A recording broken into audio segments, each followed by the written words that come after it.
Salut, c'est Clément de Mouvement Conscient et j'ai l'impression que certaines personnes, lorsqu'elles parlent de la souplesse, elles estiment que c'est une qualité magique, entre guillemets, qui nous permet de résoudre énormément de problèmes.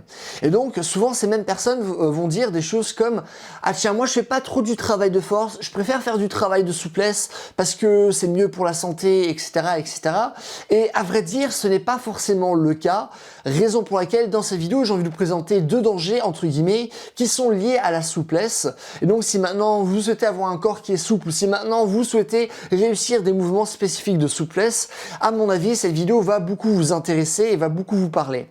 Alors, je vais commencer par le premier point que je souhaite aborder, qui est très important, qui est que être souple, c'est moins important que la méthode que vous avez utilisée pour être souple. Donc c'est vraiment la méthode qui est plus importante que la souplesse en tant que telle. Et je vais vous donner un exemple précis. Imaginons, vous faites beaucoup de souplesse passive et grâce, du coup, imaginons typiquement, vous êtes assis, vous attrapez votre pied, vous restez longtemps dans cette position. Donc imaginons si vous faites beaucoup de souplesse passive, vous en avez fait donc beaucoup pendant longtemps et que vous avez réussi à atteindre un grand niveau de souplesse grâce à ça, et ben ça présente pas mal de dangers. Un de ces dangers, ça peut être d'être hyper mobile. Alors généralement, lorsqu'on parle d'hypermobilité, d'être finalement trop souple entre guillemets, même si c'est une grosse vulgarisation, et même si on en parle davantage par rapport au point de vue génétique, souvent les personnes qui sont hypermobiles, et ben il y a une grosse composante génétique par rapport à ça, et ben c'est aussi finalement une composante qu'on peut créer soi-même par rapport au travail qu'on effectue.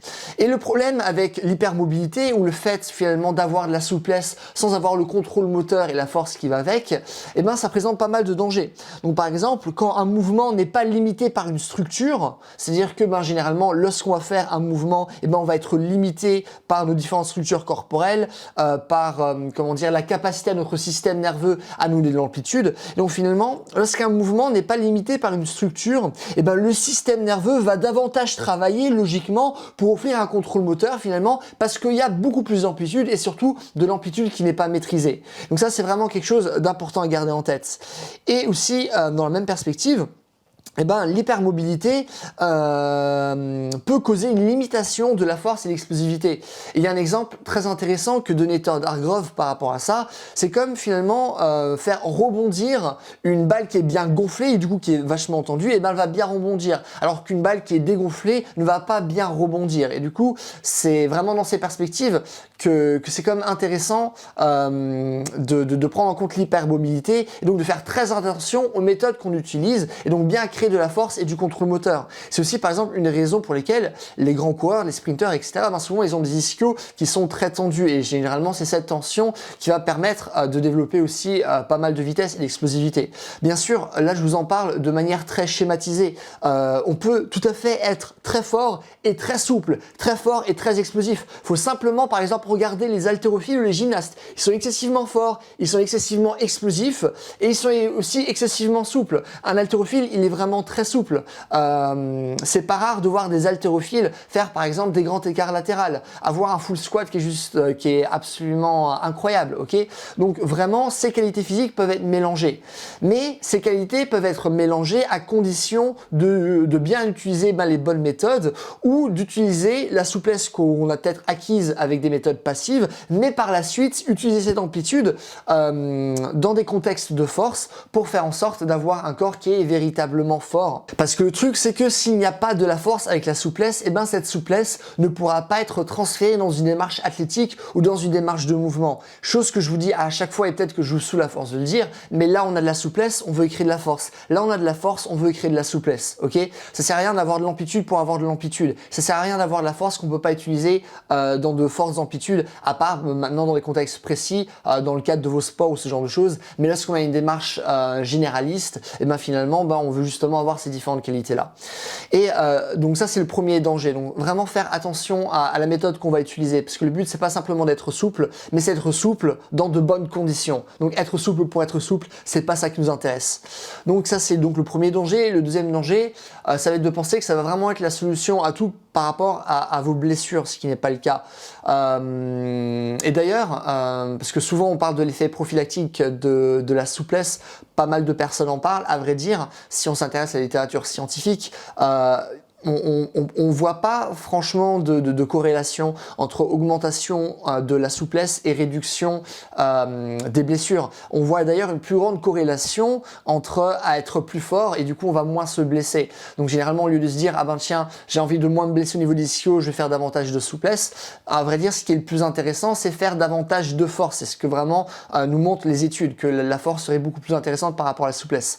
Néanmoins le problème avec ces études c'est qu'elles parlent de la souplesse en tant que telle. Et comme je l'ai dit, ça sert à rien de parler de la souplesse en tant que telle parce qu'il faut les créer sous de bonnes conditions et en plus de ça il existe différents types de souplesse, 5 à 6 en fonction des auteurs, ok. Donc simplement parler de la souplesse en tant que telle ça doit absolument rien dire et juste dire être souple oui mais sous quelles conditions. Et ça c'est vraiment le gros problème qu'ont les études qui ont été faites par rapport à la souplesse et que j'ai pu voir avec d'autres coachs qui sont vraiment ultra réputés dans le monde ou simplement moi dans ma pratique personnelle ou ma pratique avec d'autres personnes. La souplesse ça peut vraiment aider mais là encore elle doit être créée sous de bonnes conditions. Et donc franchement la souplesse c'est pas juste hop l'outil qu'on peut utiliser à chaque fois, c'est un outil qu'on peut utiliser parmi d'autres, il n'y a rien de magique et c'est pas la qualité ultime, ok.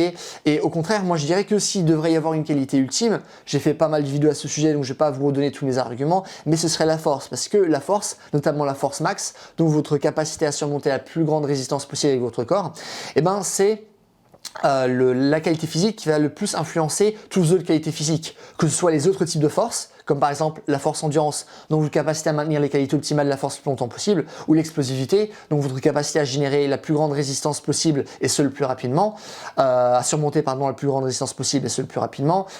Du coup la force max va profondément influencer ces autres types de force. Votre force max va influencer aussi votre vitesse. Souvent les personnes les plus rapides c'est aussi des personnes qui sont vachement fortes. La force va impliquer aussi, va influencer aussi votre endurance. Même les coureurs aujourd'hui font du travail de force. Pourquoi? Troisième loi de Newton, troisième loi je crois, la loi des actions réciproques, qui est que plus je vais être capable, par exemple, lorsque je vais courir, de mettre de la force au niveau du sol avec mes jambes, et le sol va renvoyer cette même force. Et donc plus je pourrais avoir par exemple une foulée qui va être plus grande, et donc plus je vais pouvoir par exemple courir loin ou courir vite. Donc maintenant on sait que vraiment la force c'est quelque chose qui est important.